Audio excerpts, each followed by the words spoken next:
Telangana cabinet మంత్రి కొండా సురేఖ తనకు జరిగిన అవమానం విషయంలో అతిగా రెస్పాండ్ అయ్యారు. కేటీఆర్ ని విమర్శించే క్రమంలో అసలు వివాదంతో సంబంధం లేని నాగార్జున ఫ్యామిలీని కూడా కలిపి నీచమైన ఆరోపణలు చేశారు. కొండా సురేఖ చేసిన అత్యంత వివాదాస్పద వ్యాఖ్యలు రాజకీయంగానే కాకుండా సామాజికంగా కూడా తీవ్ర దుమారం రేపాయి. ఈ వ్యాఖ్యల పర్యవసానం ఎలా ఉన్నా అన్ని వర్గాల ప్రముఖులు, సాధారణ ప్రజలు కూడా సురేఖ చేసిన వ్యాఖ్యల్ని ఎవరూ సమర్థించడం లేదు. ఈ క్రమంలో ఆయా వర్గాలు అక్కినేని కుటుంబానికి అండగా నిలిచాయి. ముఖ్యంగా టాలీవుడ్ అయితే మీడియా సమావేశం పెట్టి మరీ సురేఖ తీరును ఎండగట్టే ప్రయత్నం చేసింది. అయితే అప్పటికే సురేఖ తన వ్యాఖ్యల్ని వెనక్కి తీసుకుంటున్నట్టు ప్రకటించిన నేపథ్యంలో టాలీవుడ్ ప్రముఖులు ప్రెస్ మీట్ ను వాయిదా వేసుకున్నారు. కానీ సోషల్ మీడియా వేదికగా మాత్రం సురేఖ తీరుపై నిప్పులు చెరిగారు. వారు వీరు అనే తేడా లేకుండా టాలీవుడ్ నుంచి బాలీవుడ్ వరకు నాగార్జున కుటుంబానికి సన్నిహితంగా ఉన్న నటులు, ఇతర ఆర్టిస్టులు కూడా ఖండించారు. ఏది ఏమైనా నాగార్జున న్యాయపరమైన చర్యలకు ఉపక్రమించారు. అయినా టాలీవుడ్ లో కొంతమంది దీనిపై స్పందిస్తూనే ఉన్నారు.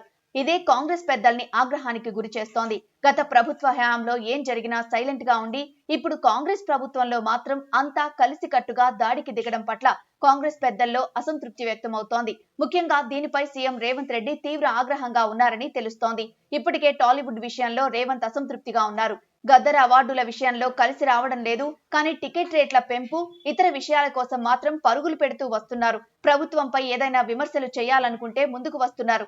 ఇక టాలీవుడ్ విషయంలో సానుకూలంగా ఉండాల్సిన అవసరం లేదని, కఠినమైన మార్గాన్నే ప్రభుత్వం ఎంచుకుంటుందని రేవంత్ తన సన్నిహితులతో చెబుతున్నారు. ఇక్కడ ఇంకో విషయం కూడా గుర్తించాలని అంటున్నారు మేధావులు. టాలీవుడ్ కలిసి రావడాన్ని అందరూ హర్షిస్తున్నారు, కానీ ఇక్కడే చిన్న చిక్కు వచ్చి పడింది. గతంలో వైసీపీ ప్రభుత్వం హయాంలో చిరంజీవి సహా ప్రస్తుత ఉప ముఖ్యమంత్రి పవన్ కళ్యాణ్ ను ఆ పార్టీ నాయకులు తీవ్ర స్థాయిలో దుర్భాషలాడినప్పుడు ఈ టాలీవుడ్ నుంచి ఒక్కరూ స్పందించలేదన్నదే ఇప్పుడు ప్రశ్న.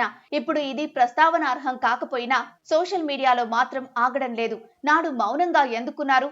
అప్పట్లోనే టాలీవుడ్ స్పందించి కఠినంగా వ్యవహరించి ఉంటే ఇప్పుడు తెలంగాణ ఉదంతం జరిగి ఉండేది కాదన్నది సోషల్ మీడియాలో జరుగుతున్న చర్చ.